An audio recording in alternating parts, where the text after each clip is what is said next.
రోమపత్రిక 11వ అధ్యాయం 22వ వచనం. కాబట్టి దేవుని అనుగ్రహం కాఠిన్యము అనగా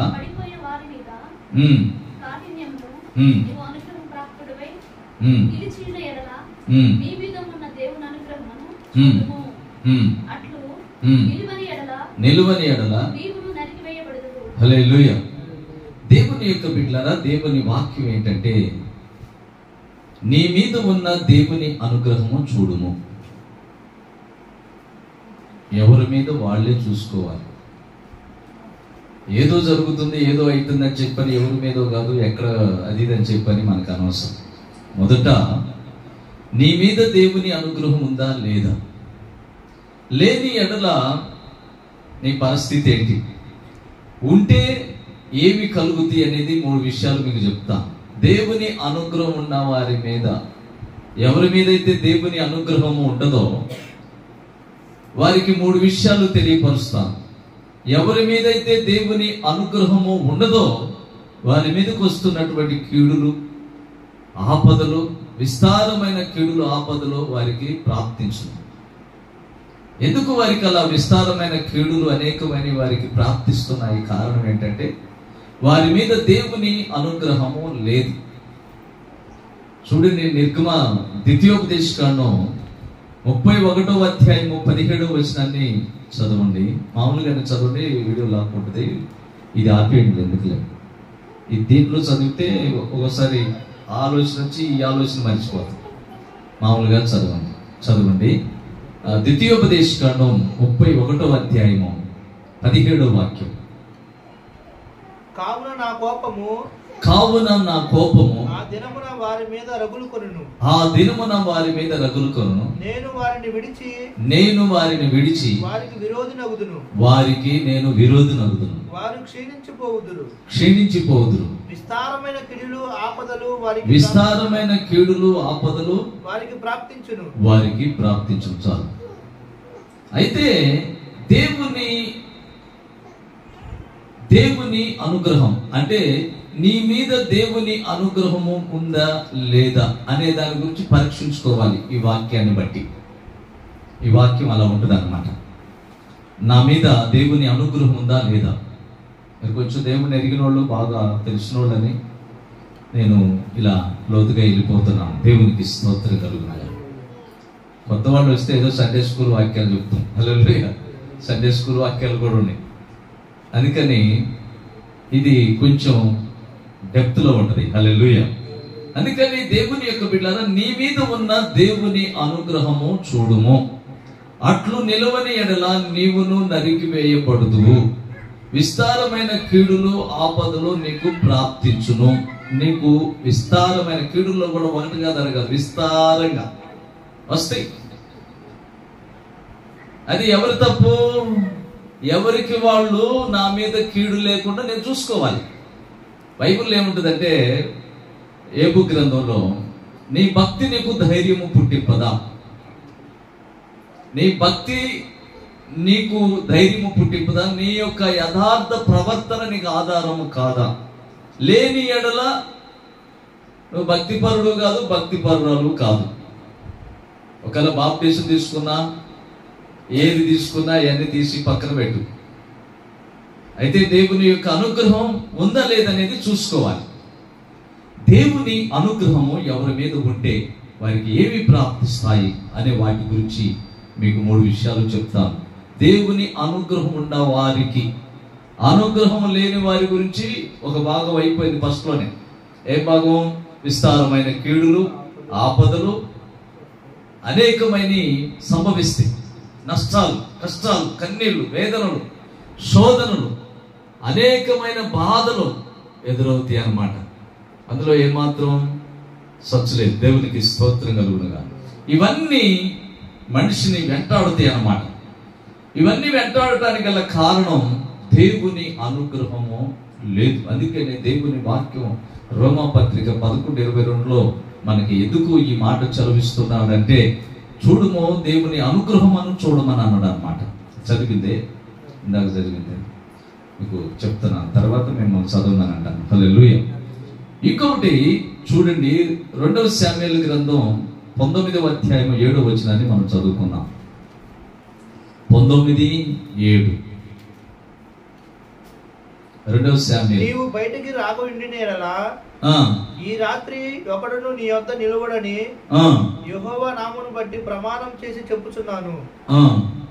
నీ బాల్యము నుండి నేటి వరకు నీకు ప్రాప్తించిన అపాయములన్నిటికంటే అది నీకు కష్టతరంగా ఉండునని రాజుతో మనవి చేయగా రాజు లేచి వచ్చి గుమ్మములో కూర్చుండెను.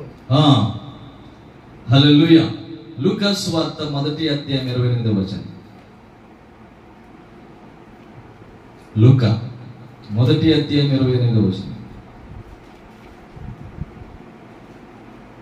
ఆ దూత లోపలికి వచ్చి ఆమెను చూచి దయాప్రాప్తురాలా నీకు శుభము ప్రభువు నీకు తోడై ఉన్నాడని చెప్పెను. హల్లెలూయా. దయాప్రాప్తురాలా నీకు శుభము, ప్రభు నీకు తోడై ఉన్నాడు. ఆ ప్రభు నీకు తోడై ఉన్నాడు కాబట్టి నీకు శుభం, నీకు సంతోషం, నీకు ఆనందం, నీకు ఇక ఏ కీడు ఏది నిన్ను అంటదు. ఎందుకంటే ప్రభు తోడై ఉండాలి. దేవుని అనుగ్రహం మన మీద ఉండాలి. ఎవరి మీద అయితే దేవుని అనుగ్రహం ఉంటుందో వారికి మేలు కలుగుద్ది, దీవెన కలుగుద్ది. మొట్టమొదటిది ఏంటో తెలుసా? ఈ దీవెనలన్నీ నీ మీదకి వచ్చి నీకు ప్రాప్తించినటువంటి ఏ దీవెనలో? ద్వితీయోపదేశకాండం 28వ అధ్యాయం 1 నుంచి ఉంటాయి అన్నమాట కొన్ని మాటలు. చూడయ్యా 2వ వచనం చదువు. ద్వితీయోపదేశకాండం. ఈ దీవెనలన్నీ నీ మీదకి వచ్చి నీకు ప్రాప్తిస్తాయి. నీవు నీ దేవుడైన యెహోవా మాట వినిన వెడల ఈ దీవెనలన్నీ నీ మీదకి వచ్చును, నీకు ప్రాప్తించును. నీవు పట్టణంలో దీవించబడతావు, పొలములో దీవించబడతావు. నీ గర్భఫలము, నీ భూఫలము, నీ పశువుల మందలు, నీ దుక్కిటెద్దులు, నీ గొర్రె మేకల మందలు దీవించబడతాయి. హల్లెలూయా. ఇంకా చదువుకుంటూ చాలా ఉండి. హల్లెలూయా. ఇవన్నీ నీకు ప్రాప్తిస్తాయి. ఒకవేళ ఇది లేదనుకో, దేవుని అనుగ్రహం నీ మీద లేదు. ఇప్పుడు అర్థమైంది మ్యాటర్. హల్లెలూయా. దేవుని అనుగ్రహం నీ మీద లేదు కాబట్టే ఈ పరిస్థితి, ఆ కీడులు, ఆ మరణాలు, ఆ శాపాలు, ఆ వేదనలు, ఆ శోధనలు, ఇవన్నీ జరగటానికి గల కారణం అది. అంతేగాని ఏదో ఆ పాస్టర్ గారి కాడికి పోతే అయింది, ఈ పాస్టర్ గారి కాడికి పోతే కాలేదు, ఇంకో పాస్టర్ గారికి పోతే అయింది, ఇవన్నీ కాదు. ఇవన్నీ తీసి పక్కన పెట్టు. దేవుని వాక్యం ఏమంటుందంటే, దేవుని అనుగ్రహం మొదట నీ మీద లేదు. ఎవరి మీద అయితే ఉండదో ఈ కీడులు, ఆపదలు అన్ని సంభవిస్తాయి. ఎవరి మీద అయితే దేవుని అనుగ్రహం ఉంటుందో వాళ్ళ మీదకి ఇవన్నీ ప్రాప్తిస్తాయి. ఇప్పుడు చదివినన్ని ఈ యొక్క అద్భుతాలన్నీ ప్రాప్తిస్తాయి. నీ మేకలో ఎలాంటి నష్టం రాదు. నీ పశువులు, నీ ఎడ్లు, నీకు కలిగి ఉన్న అంతటికి దేనికి కూడా ఏ హాని జరగదు అన్నమాట. ఎక్కడ కూడా ఏమైనా జరుగుతుందా? నాకు అన్ని తెలుసులే, నేను బాప్టిజం తీసుకున్నాలే, నేను మందిరానికి పోతున్నాలే, నాకు దేవుడు ఉన్నాడు, నాకు అన్ని తెలుసు అని ఇవన్నీ భ్రమపరుచు ఆలోచనలు, సొంత ఆలోచనలు, సొంత కథలు. అందుకని దేవుని యొక్క బిడ్డలారా, దేవుని వాక్యం ఈ విధంగా ఉంది. అందుకని ఈ దీవెనలన్నీ నీకు ప్రాప్తించు. సంఖ్యాకాండం 23వ అధ్యాయము 20వ వచనం చదువయ్యా. 20వ వచనం, 23, 20వ వచనం. ఇదిగో దీవించమని నాకు సెలవాయను, ఆయన దీవించెను, నేను దాన్ని మార్చలేను. హల్లెలూయా. చాలు. ఇదిగో దేవుడు నన్ను దీవించమని నాకు సెలవిచ్చాను, ఇక నేను దీవిస్తాను, దాన్ని నేను మార్చలేను. అది దేవుడు ఒక్కొక్క సేవకుడిగా ఏర్పాటు చేసుకున్నటువంటి సేవకులకు ఇస్తాడు. ఇస్తే వాళ్ళకి దీవిస్తే ఇక ప్రాబ్లం ఉండదు. అట్లా ఉంటుంది అనమాట. దేవునికి స్తోత్రం కలుగుతుంది. లైవ్ లో చాలా మంది వింటున్నారు, పాస్టర్లు కూడా వింటారు. మన యూట్యూబ్ ఛానల్ పెద్దదే, చాలా దూరం వెళ్ళిపోతుంటారు, చాలా మంది చూస్తుంటారు, వాళ్ళు గమనించుకుంటారు. చాలా మంది పాస్టర్లు లైక్ కొడుతుంటారు, విశ్వాసులు లేకపోతుంటారు. వాళ్ళకి నచ్చితేనే నేను వండుతున్నట్టే చెప్తాను. దేవునికి స్తోత్రం. ఎవరేమనుకున్నా సరే బాధపడి సంతోషించండి. అచ్చు సంతోషించే మాటలు మాత్రం అసలు చెప్పను. బాధపడే విషయాలు కూడా చెప్తాను. అచ్చు సంతోషించే విషయాలు చెప్పానుకో, వాడు బాధ వచ్చే సంగతి తెలియకుండా కూడా వారికి ఆ మాటలే చెబితే వాడు పాపం ఏమైపోతాడు. అయితే సేవకుడు ఎప్పుడు కూడా ఆశీర్వాద వచనాలే పలకాలి, శపించే మనసు ఉండకూడదు. అయితే విషయం ఏంటంటే దేవుని యొక్క బిడ్డలు వాక్యాన్ని మన వాక్యానుసారంగానే మాట్లాడుకోవాలి. ఇక్కడ ఇదిగో దీవించమని నాకు సెలవాయను, నేను దీవిస్తున్నాను. అందుకని ఈ దీవెనలన్నీ ఎవరి మీదకి వస్తాయి అంటే దేవుని అనుగ్రహం ఉన్న వారి మీదకి వస్తాయి అన్నమాట. అందుకని దేవుని అనుగ్రహం మన మీద లేకుండా చేసుకోకూడదు. మన మీద దేవుని అనుగ్రహం ఉందా లేదని మనల్ని మనం ప్రతి క్షణం పరీక్షించుకోవాలి. మన యొక్క క్రియల వల్ల, మన యొక్క ఆలోచనల వల్ల, మన యొక్క తప్పుడు నిర్ణయాల వల్ల మన మీద ఉన్నటువంటి దేవుని అనుగ్రహం వెళ్ళిపోవచ్చు. వెళ్ళిపోయినప్పుడు మళ్ళీ వెంటనే ఈ కీడులు, ఆపదలు, శాపాలు వస్తాయి. ఇప్పుడు అవి రాకుండా ఉండాలంటే మనం ప్రతి క్షణము కూడా ఏం చేయాలంటే ఎప్పుడు కూడా దేవుని అనుగ్రహం, దేవుడు మనకు తోడై ఉన్నట్లు చూసుకోవాలి. ఈ క్షణంలో దేవుడు నాకు తోడై ఉన్నాడా లేదా, ఈ క్షణంలో దేవుడు నాకు తోడై లేకపోతే నేనేమైపోతాను అన్న మనసు మనకున్నప్పుడు దేవుడు ఆటోమేటిక్గా మనకు తోడై ఉంటాడు. ఆ మనసు మనకు ఉండాలి. మనం చేసే పని కరెక్ట్గా లేదు, మనం చేసే పద్ధతి సరిగా లేదు, మన విధానాలు ఏంటి, మన నిర్ణయాలు ఏంటి, మనం తీసుకున్నటువంటి నిర్ణయం దేవునికి ఇష్టమా, ఇష్టం కాదా అనే వాటి గురించి మనం పరీక్ష చేసుకోవాలి. దేవునికి స్తోత్రం కలుగునగా. అలా పరీక్ష చేసుకుంటూ మనల్ని మనం జాగ్రత్త పరుచుకొని ప్రభువులో మనల్ని మనం పెట్టుకోవాలి. మనకు ఆలోచన ఇచ్చింది, ఆలోచన బట్టి మనం సరి చేసుకోవాలి. అన్ని విధాలుగా మన వస్త్రాలు కట్టుకొని అన్నింటిలో సరి చేసుకుంటాం, ఇంట్లో అన్ని పనులు చేసుకుని సరి చేసుకుంటాం, ప్రతి దానిలో వ్యాపారంలో ఎందులో నేను అన్నింటినీ జాగ్రత్త చేసుకుంటాం. ఆ జాగ్రత్త మొదట మన మీద ఉండాలి, మన యొక్క భక్తి విధానంలో ఉండాలి, మన ఆలోచనలో ఉండాలి, మన క్రియలలో ఉండాలి, మన పద్ధతిలో ఉండాలి. అన్నిట్లో కూడా జాగ్రత్త ఎవరికైతే ఉంటుందో వారి నుండి దేవుని అనుగ్రహం పక్కకు పోదు. దేవుని అనుగ్రహం అనేది సామాన్యమైన విషయం కాదు. చాలా తేలిగ్గా తీసేసుకుంటారు కొంతమంది, సింపుల్గా భక్తి పరురాలని. అందుకని దేవుని వాక్యం మనకేమని చదివిస్తుందంటే, ఇదిగో నీ మీద ఉన్న దేవుని అనుగ్రహం చూడుము అని మనం చూసుకోవాలంట. దేవుని అనుగ్రహం చూసుకోవాలి. నీ మీద అనుగ్రహం ఉందా లేదా, ఏంటి అసలు, నా భక్తి ఏంటి, నా విధానం ఏంటి, నా పరిస్థితి ఏంటి, అసలు నేను ఏమై ఉన్నాను, ఎలా ఉన్నాను, నా క్రియలు బాగుండయా, నా పద్ధతులు బాగుండయా, నా విధానాలు సరిగా ఉన్నాయా లేవని చెప్పని అన్నిట్లో సరి చేసుకోవాలి. ఒక్కొక్కళ్ళు అంటారు, ఏమండి తెల్లని వస్త్రాలు కట్టుకుంటే ఏమి లేదండి, హృదయంలో ఉండాలండి, హృదయం సరిగా ఉంటే చాలండి. ఈ మాట వాడిక భాషగా మార్చేశారు చాలా మంది. పరిశుద్ధ గ్రంథం ఏం చదివిస్తుందంటే, మీరు తెల్లని వస్త్రములు ధరించుకోమని ఉంది ఎల్లప్పుడూ. ఒకవేళ నువ్వేదైనా పరిచర్య చేసేటప్పుడు తెల్లని వస్త్రాలు పక్కన పెట్టి పరిచర్య చేసుకుని మళ్ళీ తెల్లని వస్త్రాలు ధరించుకోమని బైబిల్లో ఉంది. పరలోక రాజ్యం తెల్లని వస్త్రాలతో ఉంది, తెల్లని మహిమతో ఉంది. ఈ తెలుపు పరిశుద్ధకి సాదృశ్యం. ఎవడో తప్పు చేసినని తెల్లని వస్త్రాలు వేసుకొని మనమేదో ఈ తెల్లని వస్త్రాలు వేసుకుంటే ఏముంది, వాడు తెల్లని వస్త్రాలు తప్పు చేసింది కదా, మనం ఏ వేసుకున్నా పర్వాలేలే అని ఇట్లా సరి చేసుకోవడం. బైబిల్లో ఏముందంటే ఒక మాట, మీ హృదయంలో నిండిన దాన్ని బట్టి మీరు మాట్లాడతారు, చెడ్డవారయ్యుండి మంచి మాటలు ఎలా పలకగలరు అని ఉంటుంది. ఈరోజు నాకు తెల్లని వస్త్రాలు వేసుకోవాలని నా మనసులో ఉంది కాబట్టి నేను వేసుకున్నాను.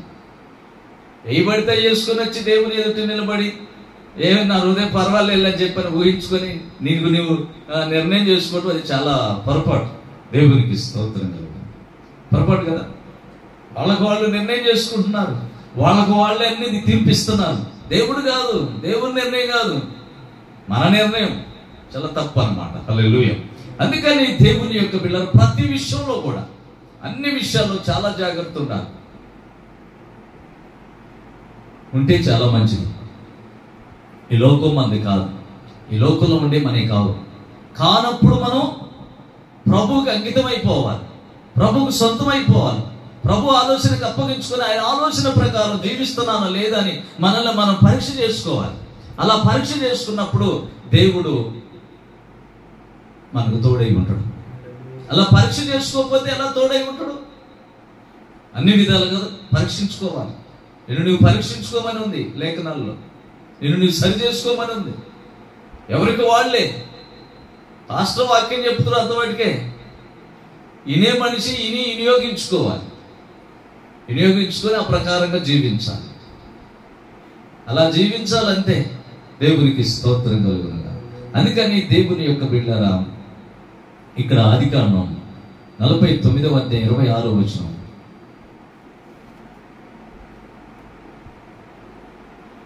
నీ తండ్రి దీవెనలు నా పూర్వీకుల దీవెనలపైన చిరకాల పర్వతముల కంటే హెచ్చుగా ప్రబలమగును. అవి యోసేపు తల మీదను అతని సహోదరుని నుండి వేరుపరచబడిన వాని నడినెత్తి మీదను ఉండును. బెన్యామీను చీల్చినట్టు తోడేలు. అతడు ఉదయమందు ఎరడు తిని అస్తమయమందు దోపుడు సొమ్ము పంచుకొనును. ఇవి 49 ఎంత నువ్వు చదివింది? 27 26. అట్లా పోతే ఎట్లా లైవ్ లో పోతుంది. దేవునికి స్తోత్రం కలుగును. ఏంటే ఇక్కడ నేను తీసుకున్నటువంటి మాట రాలేదు అనుకుంటున్నా నేను. చదవమ్మా. నీ తండ్రి దీవెనలు నా పూర్వీకుల దీవెనల పైన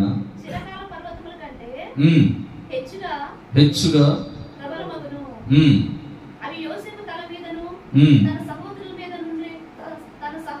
చాలు చాలు చాలు. 26 49 26. హల్లెలూయా. ఆయన దీవించను, నేను దాన్ని మార్చలేను. దేవుడే దీవిస్తే ఈ లోకంలో ఎవ్వరూ మార్చలేరు.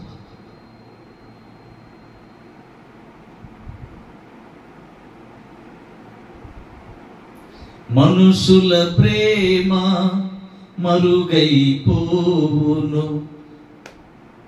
దైవజనుల ప్రేమ సల్లారిపోవును, క్రీస్తుని ప్రేమ విడువదు నన్ను, వ్యాధియు వేదన రోదన వేళలో యేసుని ప్రేమ ఎన్నడు మారదు, మారుచున్నాయి ప్రపంచములందు యేసుని ప్రేమ.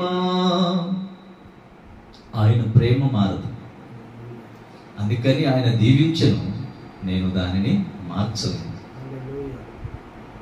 మనుషులు ప్రేమ మరుగైపోద్ది, దైవజనుల ప్రేమ కూడా సల్లారిపోద్ది. ఎవరు ఉండరు ఇక్కడ. దైవజనులు ఉంటారా? మనుషులు ఉంటారా? వీళ్ళ ప్రేమలు సల్లారిపోద్ది. యేసుని ప్రేమ శాశ్వతంగా నిలిచి ఉంటుంది. అది అన్ని వేళల్లో ఉంటుంది. అందుకని ఆయన అనుకురుకుండా, ఆయన నిన్ను ఒక్కసారి దీవించిండా ఇక నిన్ను ఆపలేరు, ఎవరు ఏం చేయలేరు. ఎవరి గురించి మనకు అనవసరం. దేవునికి స్తోత్రం. అందుకని రెండవది, మొదటిది ఈ దీవెనలన్నీ మీకు ప్రాప్తించును. రెండవది, మంచి సమయము నీకు ప్రాప్తించి ఉన్నది, మంచి సమయం. మూడవది, మీకు క్షేమము ప్రాప్తించును. 3 విషయాలు. మొట్టమొదటి ఏం చెప్పాను? ఈ దీవెనలన్నీ మీకు ప్రాప్తించును, దేవుని అనుగ్రహం మీ మీద ఉంటే. రెండవది, మంచి సమయము నీకు ప్రాప్తించింది. మూడవది, మీకు క్షేమము ప్రాప్తించునుగాక. ఉండాలి. అందుకే వాక్యంలో నిలిచి ఉండాలి, దేవుళ్ళో నిలిచి ఉండాలి, దేవుడు మనకు తోడై ఉండాలి, పరిశుద్ధత కలిగి ఉండాలి. అందుకే నేను బతిలాడేది, అయ్యా రండి రండి వినండి వినండి అంటే మీకు మంచిదని. వినకపోతే తెలియదు. వాక్యంలో ఉండి చెప్పేది వేరు, వాక్యానుసారంగా మాట్లాడేది. ఇడిగా మాట్లాడి తవిళ్ళు ఆడుకొని మాట్లాడుకోవటం హాస్టల్లో ఎవరైనా సరే. అందుకని వాక్యం వినాలి, ఆ వాక్యంలో నాతో దేవుడు మాట్లాడుతాడో అని తెలుసుకోవాలి. అందుకని దేవుని యొక్క బిడ్డలారా, రెండవది 16వ అధ్యాయము 1 కొరింథీయులకు రాసిన పత్రిక 16వ అధ్యాయము 9వ వచనం. చాలా జాగ్రత్త గుర్తు పెట్టుకోండి. 16వ అధ్యాయం 1 కొరింథీ 9వ వచనం. 16:9. కార్యానుకూలమైన మంచి సమయము నాకు ప్రాప్తించి ఉన్నది. హల్లెలూయా. కనుక దేవుని యొక్క బిడ్డల మంచి సమయము నాకు ప్రాప్తించి ఉన్నది. ఎందుకు? నేను ప్రభువుని కలిగి ఉన్నాను, నేను ప్రభువులో ఉన్నాను, ప్రభు యొక్క అనుగ్రహం నా పైన ఉంది, ప్రభు నాతో ఉన్నాను, ఆయన అనుగ్రహంలో నేనున్నా. అందుకని కార్యానుకూలమైన సమయం నాకు, మంచి సమయం నాకు ప్రాప్తించి ఉన్నదన్నమాట. మంచి కలుగుద్ది, మేలు కలుగుద్ది. ఏమండి బాగున్నారా, మంచిగా ఉన్నారా అంటారు. అంటే దేవుని అనుగ్రహం మన మీద ఉన్నప్పుడు మంచిగా ఉంటాం. దేవుని అనుగ్రహం లేకుండా ఏమి లేకుండా మంచిగా మంచిగానే ఉన్నారంటే దానికి అర్థం ఏంటి? ఏదో మాట్లాడుకుంటున్నారు అంతే. ఇంటున్నాం మనం. చాలా మంది పలకరిస్తారు, ఏ పాస్టర్ గారు బాగున్నారా అంటారు. ఇప్పుడు నేను బాగుంటే బాగున్నాను అంటాను, బాగోకపోతే బాగలేదు అంటాను. హల్లెలూయా. చాలా మంది బాగలేదంటారు, బాగున్నాం అంటారు. ఇప్పుడు దేవుని అనుగ్రహం నా పైన ఉందనుకో, నేను ఎప్పుడు బాగానే ఉంటాను. ఆ అనుగ్రహం లేకుండా బాగున్నాను అని చెప్పాను అన్నాను అనుకో, అప్పుడు దాని పరిస్థితి ఏంటి? ఒక అతను దేవుడిని అస్సలు ఎదగలేదు, దేవుడే తెలియదు, అసలు అతనికి ఏమీ అర్థం కాదు. ఎదురైంది, ఏమయ్యా బాగున్నావా అని చెప్పని మనం అడుగుతాం. బాగున్నాను అయ్యారు, బాగున్నానన్నా, బాగోపోయినా కానీ బాగున్నాను అంటారు. అట్లా చాలా మందిని మనం చూస్తాం. అంతే కదా. దేవునికి స్తోత్రం.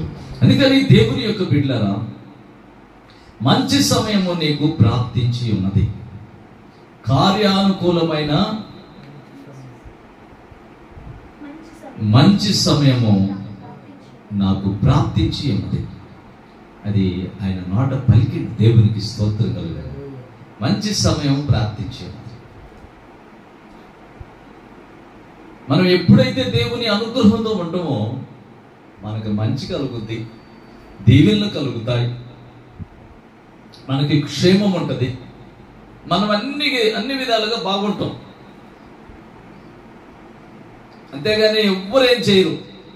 ఇప్పుడు నువ్వు అనుకో బాబు, నువ్వేదో బాధల్లో ఉండవు, సమస్యలో ఉండవు అనుకో, వేదనలో శోధనలో ఉండవు అనుకో, నీకు దేవుని అనుగ్రహం ఉందో లేదో చూసుకోవాలి. అది లేదనుకో, మోకాళ్ళు లేచి ప్రార్థన చేసుకోవాలి. నాకు నీ అనుగ్రహం కావాలి ప్రభా, నీ కృప కావాలి నాయనా, నీ సన్నిధి కావాలి ప్రభా, నీతో నేను ఉండాలి ప్రభా అని ఎప్పుడైతే నువ్వు మోకరించి బలంగా ప్రార్థన చేసుకుంటావో దేవుడు నిన్ను జ్ఞాపకం చేసుకుంటాడు. హల్లెలూయా. జ్ఞాపకం చేసుకుంటాడు. మళ్ళీ తర్వాత మర్చిపోయి పర్వాలేదు నాకు బాగానే ఉందిలే అని చెప్పని కొంతమంది దారి తప్పిపోతారు, దారి విడిచి దారి మల్లుతారు. వాళ్ళ ఆలోచన విధానాలు మారిపోతాయి అన్నమాట. ఇప్పుడు ఈ కరెంటు ఆ ప్లగ్లో మనం వైర్లు పెట్టబట్టి కరెంట్ వస్తుంది ఎక్కడి నుంచో, అది కనపడదు. ప్రభు కూడా మనకు కనపడడు. కానీ మన ఆలోచన ప్రభువులోనికి వస్తే, ఆలోచనతో మనం నమ్మకం కలిగి, విశ్వాసం కలిగి, ఆలోచనతో మనం నింపబడితే ప్రభు యొక్క అనుగ్రహం మన మీద ఉంటుంది, ప్రభు యొక్క కృప మనతో ఉంటుంది. ప్రభు మనతో కాదు, మనలో కూడా ఉంటాడు. దేవుని ఆత్మ మీలో కూడా దేవుని ఆత్మ ఉంటుంది. ఆత్మ మనలో ఉంటే ఇక మనకేముంటుంది? హల్లెలూయా. మనకి అన్ని విధాలుగా బాగుంటుంది, మనకి అన్ని విధాలుగా బాగుండాలి. మంచి సమయము ప్రాప్తించును. నీకు మంచి సమయం ఎప్పుడు ప్రాప్తించును? ఆయన అంటున్నాడు, నాకు మంచి సమయము నాకు ప్రాప్తించి ఉన్నది. ఓ బిడ్డలారా, దేవుని బిడ్డలారా, మీరు జ్ఞాపకం చేసుకోండి, జాగ్రత్త. మిమ్మల్ని మీరు సరి చేసుకోండి, మీ పద్ధతులన్నీ ఆలోచించుకోండి. మీ విధానాలు బాగుంటే, ఆ విధానాలు ప్రభులో ఉంటే, ప్రభు మీతో ఉంటే మీకు బాగుంటుంది. ప్రభు మనతో ఉండాలి, మన ఇంట్లో ఉండాలి, మనతో ఉండాలి. మన ఇంటి అంటే మన హృదయమైన ఇల్లు. ఆ ఇంట్లో ఉంటాడు ఆత్మయ్య ఉన్న దేవుడు. మనం ఎక్కడుంటే అక్కడ ఉంటాడు. ఇప్పుడు ఇంట్లోకి వచ్చి అనుకో, మనం ఇంట్లో ఉన్నటువంటి కీడు పారిపోవాలంటే ప్రభు మనలో ఉండాలి. అందుకని ప్రభు ఉన్నటువంటి సేవకుని ఇంట్లోకి చేర్చుకోవాలి. ఆ సేవకునితోనే మనం సహవాసం పెంచుకోవాలి. అప్పుడే మనకి దేవుని కృపా కాపుదల మనకు తోడై ఉంటుంది, దేవుని అనుగ్రహం మన మీద ఉంటుంది అన్నమాట. దేవునికి స్తోత్రం కలుగుతున్నాం. కొంతమందికి కొన్ని తెలుస్తే కొన్ని తెలియవు. అలాంటి వారి గురించి కాదు నేను మాట్లాడాను, దేవునితో, దేవుని ఆలోచనతో నింపబడినటువంటి వారి గురించి. అందుకని దేవుని యొక్క బిడ్డలు చూడండి, ఆదికాండం 41వ అధ్యాయము 35వ వచనాన్ని చదువుకుంటే త్వరలో ముగించుకున్నాం, దగ్గరకు వచ్చేసింది, చివరికి వచ్చేసాం. రాబోవు ఈ మంచి సంవత్సరములలో దొరుకు ఆహారం అంతయు సమకూర్చి ఆ ధాన్యము ఫరో చేతికి అప్పగించి ఆయా పట్టణములలో ఆహారమునకై భద్రము చేయవలెను. హల్లెలూయా. అంటే ఒక 7 సంవత్సరాలు దేశం వెనక్కి కరువు రాబోతుంది. అది యోసేపుకి ఒక దర్శనంగా, అంటే ఒక రాజుకి దర్శనం ఇచ్చిండు దేవుడు. రాజుకి ఆ దర్శనం గురించి తెలియలా. రాజుకి తెలియని దర్శనాలు ఎవరికి తెలుసు అంటే దేవుని అనుగ్రహం ఉన్నటువంటి వ్యక్తికి తెలిసింది. దేవుని అనుగ్రహం లేనటువంటి వ్యక్తికి ఇది అర్థం కాదు. హల్లెలూయా, హల్లెలూయా. దేవుని అనుగ్రహం ఉన్నటువంటి వ్యక్తికి మాత్రమే ఈ యొక్క విషయం బయలుపరచబడుతుంది. దేవుని అనుగ్రహం లేదు రాజుకి కల ఇచ్చిండు. ఎందుకంటే ఇతను దేశాన్ని పాలిస్తున్నాడు కాబట్టి, దేశం మీద రాజుగా ఉన్నాడు కాబట్టి అతనికి ఆ కళనిచ్చిండు. ఇప్పుడు ఆ కలబావ ఎవరు చెప్తారు? దేవుని అనుగ్రహం దేవునితో ఉన్నవాడు. ఎట్లా ఉంటాడు దేవునితో ఉన్నవాడు? చెడుతనం నుంచి దూరంగా పారిపోతాడు. యోసేపు అసలు ఎక్కడైనా సరే సాతానుకి తావిచ్చినటువంటి వాడు కాదు. సాతాను ఎదురవుతూనే ఉంటది. అయినా కానీ అటు నుంచి పారిపోయి దేవుని యొక్క నీడలోనికి వచ్చేస్తారు ఈ యోసేపు. ఎన్ని కష్టాలు వచ్చినాయి, ఎన్ని నష్టాలు వచ్చినాయి, ఎన్ని ఇబ్బందులు వచ్చినాయి. అలాంటి వ్యక్తి అతనికి ఎన్ని శోధనలు వచ్చినా బాధించినా కానీ నా దేవుడేనని చెప్పని ఎప్పుడు కూడా దేవుడిని కలిగి ఉంటాడు అన్నమాట. కొంతమంది ఒక్కొక్క సమయాల్లో ఒక్కొక్క చోట నటిస్తారు, యాక్షన్ చేస్తారు. ఏమని? ఆ దేవుడి గురించి మర్చిపోయినట్టు ఏదో మాట్లాడుకుంటారు. అలాంటి మనసు కూడా దేవుని బిడ్డలకు రాకూడదు. దేవుని బిడ్డలు ఎప్పుడు కూడా దేవుణ్ణి కలిగి ఉండాలి. దేవుని ఆలోచనతో నింపబడి ఉండాలి. దేవుని యందు బాగా భయభక్తులు కలిగి ఉండాలి. అలా భయభక్తులు కలిగి ఉంటే దేవుని అనుగ్రహం అనుకుంటుంది అన్నమాట. దేవుని అనుగ్రహం అనుకుంటే ఈ యొక్క దీవెనలన్నీ ప్రాప్తిస్తాయి. నీటిలో ఏది చూసినా కానీ ఏ వస్తువు పోయి ఉండదు. అన్ని విధాలుగా అన్ని క్షేమంగాను బాగా ఉంటాయి అన్నమాట. అందుకని నీకు మంచి సమయము ప్రాప్తించిందంటే చాలా మంది అంటారు ఈ సమయం మంచిది కాదు, ఈ సమయం మంచిది కాదు అంటారు. దేవుని అనుగ్రహం ఉంటే ఏ సమయమైనా అన్ని సమయాలు మనకు మంచిదే. దేవుడు లేకపోతే లేని వారికి వాడి సమయం మంచిది కాదు. వాడి పరిస్థితులు ఏమైపోతాయో తెలియదు. బైక్ మీద వెళ్ళిన వాడు తిరిగి ఇంటికి వస్తాడని నమ్మకం కూడా లేదు. రకరకాలుగా అనేక విధాలుగా సాతానుడు ఎవరిని మింగుతున్నా, ఎవరిని సంపుతున్నా, ఏమి చేతున్నా అని చెప్పని వాడు కంకణం కట్టుకుని గల్లీ తిరుగుతుంది. ప్రతి చోట ఈ సాతానుగాడు తిరుగుతున్నాడు అన్నమాట. ఎవరినేం చేద్దామని దేవుడు దేవదూతలు కూడా తిరుగుతున్నారు కాపాడుకుంటూ. ఏమైనా ఇల్లు దేవుని అనుగ్రహంతో నింపబడి ఉంటే బాగుండని కాపాడుతుంటారు. ఒకవేళ ఆ సమయంలో దేవదూతలు లేని సమయంలో ప్రమాదాలు జరగవచ్చు. అందుకని ప్రతి క్షణంలో కూడా దేవుడి ఎడం కాకుండా చూసుకోవాలి. భక్తి విధంలో బాగా పెంచుకోవాలి. ఎంత భక్తి చేస్తే అంత మంచిది, ఎంత ప్రార్థనలో ఉంటే అంత మంచిది. ఎంత దేవుని వాక్యం విని చదివి దేవునితో మనం ఎప్పుడు కూడా ఆయన్ని కలిగి ఉంటే ఎంత బాగుంటుందో తెలియదు అన్నమాట. దేవునికి స్తోత్రం. అలా ఉంటే మనకు చాలా మంచి ప్రాప్తించునని దేవుని వాక్యం చదివిస్తుంది. కీర్తన గ్రంథం చదువుకొని ఇంకో 3వ విషయాన్ని తెలుసుకున్నాం. చూడండి, 119వ అధ్యాయం 126వ వచనం. 119వ అధ్యాయము కీర్తనల గ్రంథం 126. జనులు నీ ధర్మశాస్త్రమును నిరర్ధకము చేసి ఉన్నారు. హల్లెలూయా. అలా చేశారు. దానివల్ల నష్టం, దానివల్ల కష్టం, దానివల్ల 119:26 దానివల్ల నిర్లక్ష్యం, అవిధేయత. మనిషి అది ఉండకూడదు. మనుషులు దేవునికి స్తోత్రం. అది ఉంటే మనిషికి ప్రమాదం.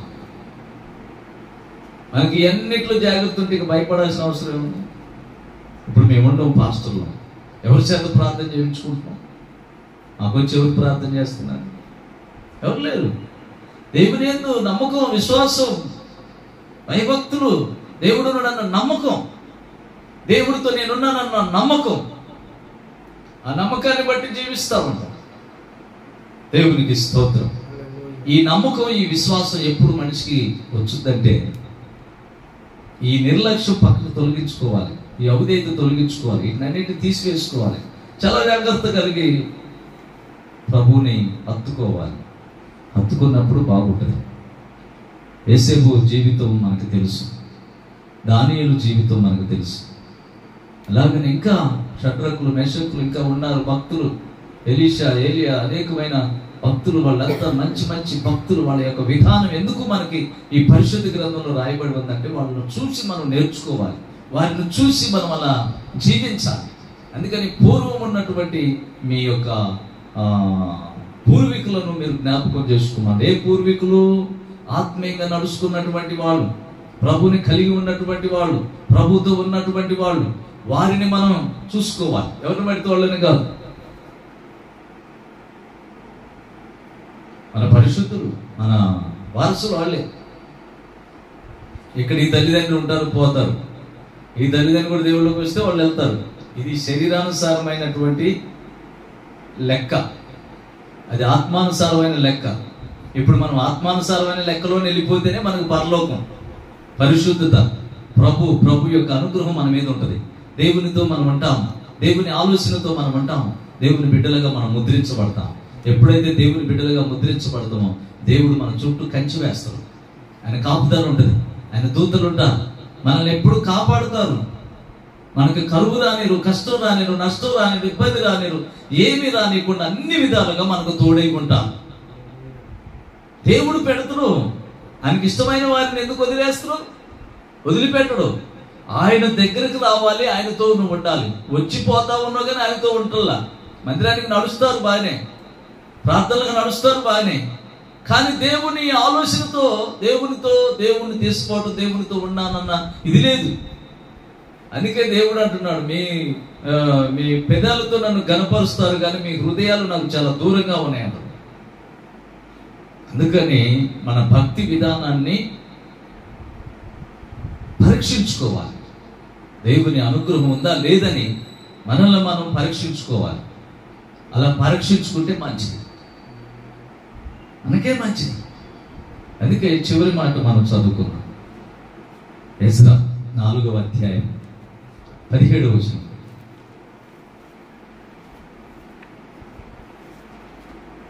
హేబు గ్రంథం పైన ఉంటుంది అనమాట. ఎస్తేరు పైన, ఎస్తేరు కంటే ఇంకా పైన నెహెమ్యా తర్వాత పైన ఎజ్రా 4వ అధ్యాయం 17వ వచనం. 4:17వ వచనం.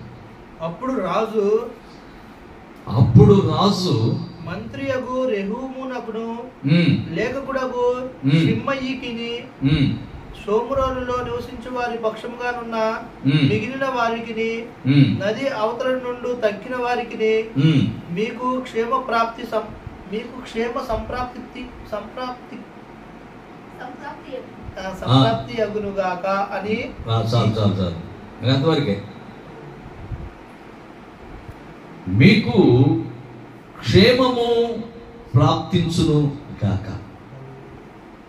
అర్థమయ్యే భాష. దేవునికి స్తోత్రం కలుగును. మనం అర్థమయ్యే మాట మాట్లాడాలి. ఏది మాట్లాడినా సేవకుడు అర్థం కాని విషయం మాట్లాడితే ప్రజలకు అర్థం కాదు. దాని మాటకు అర్థం అదే, మీకు క్షేమం ప్రాప్తించును గాక. అందుకని దేవుని బిడ్డలారా, మీకు క్షేమం ప్రాప్తించాలి. అక్కడ చూసి అనేక ప్రాంతాల వారికి సమాచారం పోతుంది అన్నమాట. మీకు క్షేమము కలుగునుగాక, మీకు మీ ఇంటికి మీకు కలిగి ఉన్న అంతటికి క్షేమము ప్రాప్తించునుగాక. ఇప్పుడు దేవుని యొక్క అనుగ్రహం నీ మీద ఉన్నప్పుడు, దేవుని అనుగ్రహం నీ మీద ఉన్నగాక. దేవునికి స్తోత్రం. అనుగ్రహం పోగొట్టుకోకూడదు. ఏదో ద్వారా వెళ్ళిపోతే, చూపు ద్వారా, మాట ద్వారా, వినికిడి ద్వారా, నడక ద్వారా ఏదో ఒక లోపం సాతానుడు సంచరిస్తుంటాడు అన్నమాట. మనిషిని భక్తిలో లేకుండా, దేవుళ్ళు లేకుండా చేసి వాడిని నిలకొట్టాలని. కానీ దేవుడు అంతవరకు కొడుతుంటే చూస్తుంటాడు కానీ చంపితే ఒప్పుకోడు. చంపే అధికారం వాడికి లేదు. ఒకసారి రక్షించబడిన తర్వాత నీకు చంపడానికి అవకాశం లేదు. కానీ కష్టాలు, నష్టాలు, ఇబ్బందులు ఎందుకు తెచ్చుకోవాలి? ఈ బాధలన్నీ ఎందుకు అనవసరంగా? అదే దేవుని అనుగ్రహం మన మీద ఉంటే మనకి, మన పిల్లలకి, మనకున్నటువంటి కలిగి ఉన్న అన్నిటికి కూడా బాగా క్షేమం కలుగుతుంది కదా, సంతోషం కలుగుతుంది, ఆనందం కలుగుతుంది కదా, బాగుంటుంది కదా. మరి ఏం చూసుకోవాలి? మనం చేయాల్సిందేంటి ఈ భూమి మీద? ఇదే మనం పుట్టింది అందుకే. ఒక ఆయన అంటాడు, ఏమంటాడంటే ఆయన, నీకు స్తుతి గానము చేయుటకే నన్ను బ్రతికించినావు. నీకు స్తుతిగానము చేయటానికే దేవుడు బ్రతికిస్తాడు. ఆయన స్తుతించాలా, ఆయన గణపరచాలి. ఆయన యొక్క దీవెనలు మన మీద ఉండటం కోసం ఇవన్నీ చేసేది. దేవుణ్ణి స్తుతించువారు సంతోషంగా ఉంటారు, ఆనందంగా ఉంటారు. స్తుతించటం వలన మన స్థితిగతులు మారిపోతాయి, మన పరిస్థితులు మారిపోతాయి, మన విధానాలు మారిపోతాయి. మన యొక్క విధానంలో దేవుడే ఉంటే ఇంకా మనకు పరిస్థితులు ఎందుకు వస్తాయండి? వస్తాయి. అవి ఎందుకు వస్తాయి అంటే నువ్వు బయటికి పోయావు కాబట్టి, దేవుళ్ళు లేవు కాబట్టి వస్తాయి. ఎందుకు వస్తాయి తెలుసా? మళ్ళీ సరి చేయటానికి. మళ్ళీ దేవుడు నిన్ను ప్రేమిస్తున్నాడు. రాకపోతే మనం వినం. సైతాన్ లేకపోతే ఒక ఆయన ఉంది కదా, అసలు సైతాన్ ఎందుకండి, ఈ సైతాన్ లేకుండా చేస్తే అంత బాగుండేదేనండి అన్నాను. దేవుడు కూడా ఒక్కోసారి ఆలోచనలు కరెక్ట్గా ఉండవు. ఈ సైతాన్ పెట్టకపోతే ఏమైంది? దేవుడే ఉండొచ్చు, మనం దేవుడితోనే ఉండొచ్చుగా. అంటే నీకు మైండ్ ఎట్ సరి కావాలి. నీకు ఈ విషయాలన్నీ తెలిస్తేనే కదా నీకు మైండ్ సరైనది. నీ మైండ్ బాగోదు కదా, ఆంధ్ర పెడితే మర్చిపోవాలని ఉంటమే కదా. అందుకని భూమి మీద సాతానును పెట్టిండు దేవుడు. ఈ సాతానును పెట్టకపోతే మనకు దేవుడు తెలియదు. అసలు దేవుడి కాడికి వస్తారా? దేవుడిని లెక్క చేస్తారా? దేవుడినే దూషిస్తారు.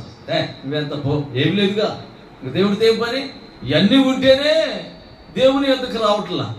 ఇంతసేపు భయంకరంగా సాతానుడు సంచరించి మనుషుల్ని ప్రమాదంలో ఇరికించి వాళ్ళని నష్టపరిచి ఇబ్బంది పరిచి అనేకమైన అన్నిటికీ గురి చేస్తున్నా కానీ, సాతానుడు ఈ విధంగా జల్లిస్తున్నా కానీ దేవుడు లేడు అని అంటారు. మళ్ళీ అవన్నీ పెట్టకపోతే దేవుని ఎందుకు రాదు. నా కష్ట కన్నీళ్ళు రాకపోతే దేవుడిని ఎత్తుకోను. ఎక్కడ మంచి జరుగుతుంది, ఎక్కడ మేలు జరుగుతుంది, ఏం బాగుంటుంది, ఎక్కడ బాగుంటుంది అని వెతుకుతాం. ఎందుకంటే ఇది మంచి మనసు. ఆ ఎతకటం కోసం ఇవన్నీ పెట్టిండు దేవుడు.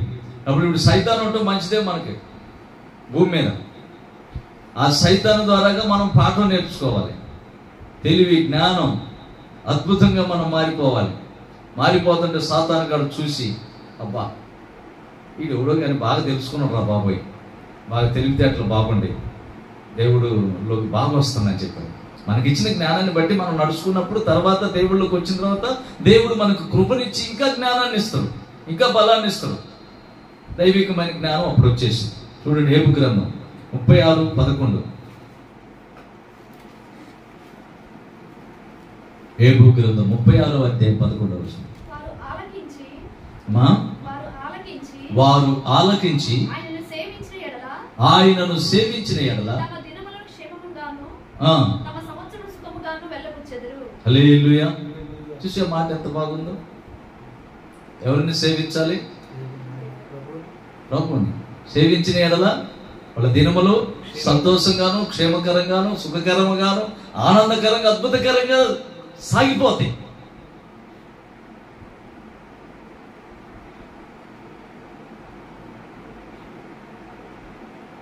దేవుని ఎందుకు నడవాలి? హల్లెలూయా. దేవుని ఎందుకే నడవాలి. ఎత్తుక్కుంటూ. నాకు మీ పద్ధతులు బాగా నచ్చుతాయి. దేవునికి స్తోత్రం. ప్రార్థన వెంటగానే పరిగెత్తుకొని తీసి అవతల పెట్టు. దేవునికి స్తోత్రం కలుగు. భక్తిలో ఎదగాలి, ప్రభువులో ఎదగాలి, ప్రభు కావాలి. ప్రభు కావాలనుకున్న వాడిని దారి తప్పనేడు దేవుడు. మంచి మార్గంలోనే ఉంచుతారు. నువ్వు ఏడుండో సరే. హల్లెలూయా. మంచి మార్గంలోనే ఉంచుతారు దేవుడు. మనం ఏమి కాదు. నన్ను అన్నారు కదా, ఫస్ట్లో నేను దేవుళ్ళు అడుగులేసేటప్పుడు ఒక పాస్టర్ గారు అన్నాడు, ఏమయ్యా అటు ఇటు పోతే నువ్వు ఆగమైపోతావు అది అన్నాను. నేను అటు ఇటు వెళ్తున్నాను, ఆగమవుతానేమో భయం కూడా ఉంది. అయితే ఎవరిని నమ్మ? ఏ పాస్టర్ని నమ్మ? నేను ప్రభువుని తప్ప. సబుర్లు కొట్టండి. హల్లెలూయా. ఏ పాస్టర్ని నమ్మను పోతా కానీ ప్రభువుని మాత్రం విడిచిపెట్టను. వాళ్ళు ఏదన్నా వంకర టింకరగా వాక్యం చెప్పినా అని చెప్పనుకుంటా నీకు అతను అందరితో కట్ చేస్తాను. ప్రభు వైపు మలుతాను. ఇంకా తేడాగా ఏమైనా ఉండాలా, వాళ్ళ సాక్షులు ఏమన్నా రకరకాలుగా ఉందా, వదిలే అని చెప్పనుకుంటా. అట్లా నేను ప్రభువుని మాత్రం విడిచిపెట్టలేదు. పాస్టర్లు కాదు మనకు కావాల్సింది, ప్రభు మనకు కావాలి. పాస్టర్ కావాలి, అయితే దైవికంగా ఉండడా లేదనేది మనం చూసుకోవాలి. ఒక వాక్యం ఉంటుంది ప్రత్యేకంగా, ఒకరోజు చెప్తా. హల్లెలూయా. అసలు సేవకుడు అంటే ఏంటి, ఎలా ఉండాలి, ఏ విధంగా ఉండాలి, ఆ సేవకుడు క్వాలిటీ అని పరిశుద్ధ గ్రంథంలో లేఖనాల ద్వారానే మనం తెలుసుకున్నాం. రోజు దేవునికి స్తోత్రం. చివరి మాట చదువుకొని ముగించుకున్నాం. 21 ఏబు గ్రంథం 16వ వచనం. హల్లెలూయా. చివరి మాట 21:16. వారి క్షేమము వారి చేతిలో లేదు. అంతే. ఎవరి చేతిలో ఉంది? ప్రభు చేతిలోనే ఉంది. మన చేతిలో ఎందుకు ఉంటుంది? మనం క్షేమంగా ఉండాలని ఎంత ప్రయత్నాలు చేసినా ఏదో ఒక రకంగా ఏదో ఒకటి వచ్చింది, అప్పటికప్పుడే సంభవించుద్ది. మనం ఇప్పుడు ఎక్కడున్నాం? భూమి మీద ఉన్నాం. ఈ భూమి మీద దేవుడు పెట్టిండు మనకై మనం రాలా. మనకేం తెలుసు అసలు? చాలా మంది తెలిసినట్టు రకరకాలుగా ఫీల్ అవుతుంటారు. అసలు మనకేమీ తెలియదు. దేవుడి భూమి మీద మనల్ని పెట్టాడు, మనల్ని పోషిస్తూ బ్రతికిస్తూ ఉన్నాడు. ఈ పోషిస్తూ బ్రతికిస్తూ ఉన్నప్పుడు మనం ఏం చేయాలంటే, ప్రభు యొక్క అనుగ్రహం నా మీద ఉందా లేదని ప్రతి క్షణము అన్ని విధాలుగా ప్రతిరోజు జ్ఞాపకం చేసుకోవాలి. నేను ప్రభువులో నడుస్తున్నానా లేదా? నా నడక ప్రభు నడకేనా? నా మాట ప్రభు మాటేనా? నా చూపు ప్రభు చూపేనా? నా విధానం ప్రభువుకు నచ్చిందా కాదా అని మనల్ని మనం పరీక్ష చేసుకోవాలి. చాలా మంది బల్లారాధన ఇచ్చారనుకో, బల్లారాధనలో తప్పుడు పనులను చేసి వచ్చి వాళ్ళందరి ముందు యాక్షన్ చేసి బల్లలో పాలు పొందుతారు. భక్తి లేకపోయినా ఏమీ తెలియకపోయినా ఆయన పరిశుద్ధుడు, పాపం లేనివాడు. పాపం లేని వాడి శరీరం ముట్టి వరకు నీలో పాపం ఉండకూడదు. పరిశుద్ధంగా ఉంటేనే ఆ బల్లలో చేయి పెట్టాలి, లేకపోతే పెట్టకూడదు. 3 దినాలు కడగా ఉండాలి. బైబిల్లో రాయబడి ఉంది. భార్య భర్తనైనను, భర్త భార్యనైనను 3 దినాలు కడగా ఉండమని బైబిల్లో రాయబడి ఉంది. అటుపడితే అటు బైబిల్లో అటుపడితే అటు పోయి బలలో చేయి పెట్టి అపవిత్రులు అవుతారు, శాపగ్రస్తులు అవుతారు. వాళ్ళకి లేనిపోయి అన్ని కొనుక్కొచ్చుకొని పెట్టుకోవటమే. మేము 3 దినాలు బల్ల ఇస్తాం. ఆ బలలో 3 దినాలు భార్య భర్తలు కడగా ఉండాలి. ఇంకా వారు అన్ని విధాలుగా బాగుంటేనే వాళ్ళకి ముందుగానే చెప్తూ వాక్యం ద్వారా అలా ఉంటేనే బలలో పాలు పొందండి, లేకుంటే పొందొద్దు. బలలో పాలు పొందాలి, పొందితేనే నీకు నిత్య జీవం, లేకపోతే లేదు అని నువ్వు ఎట్టబడి తట్టుండి బలలో పాలు పొందివనుకో ప్రమాదం, చాలా ప్రమాదం. చచ్చిపోతారు వాళ్ళు.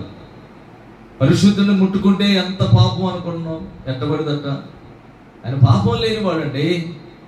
ఆయన పోయి నువ్వు ఎట్లా పడితే అట్లా అంటుకున్నావు అనుకో, ఆ శరీరాన్ని ముట్టివనుకో, ఆ రక్తాన్ని నువ్వు తాగివనుకో, నీకేదో అయితే నువ్వు తాగుతున్నావు. కానీ అసలు ఏమీ లేకుండా జాగ్రత్త కలిగి భయభక్తులు కలిగి తీసుకుంటే అప్పుడు నీకు మంచి సంతోషం కలుగుద్ది, అప్పుడు నీకు క్షేమం కలుగుద్ది, నీకు సుఖం కలుగుద్ది, ఆనందం కలుగుద్ది.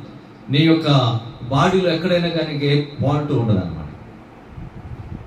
చాలా మంది రోగులు అవుతున్నారని ఉంది బైబిల్లో. అనారోగులు అయిపోతున్నారు, ప్రమాదంలో పడిపో చస్తున్నారు. వాళ్ళు బతికినా కానీ కొంతకాలం బ్రతుకుతారు, బల్ల తీసుకుంటారు, నడుస్తారు, బాగానే ఉన్నట్టు ఉంటుంది. ఆ తర్వాత నరకానికి వెళ్ళిపోతారు, పరలోకానికి వెళ్ళిపోవాలి. పరలోకానికి వెళ్ళిపోయేవాళ్ళు వారిని పరీక్ష చేసుకోవాలి.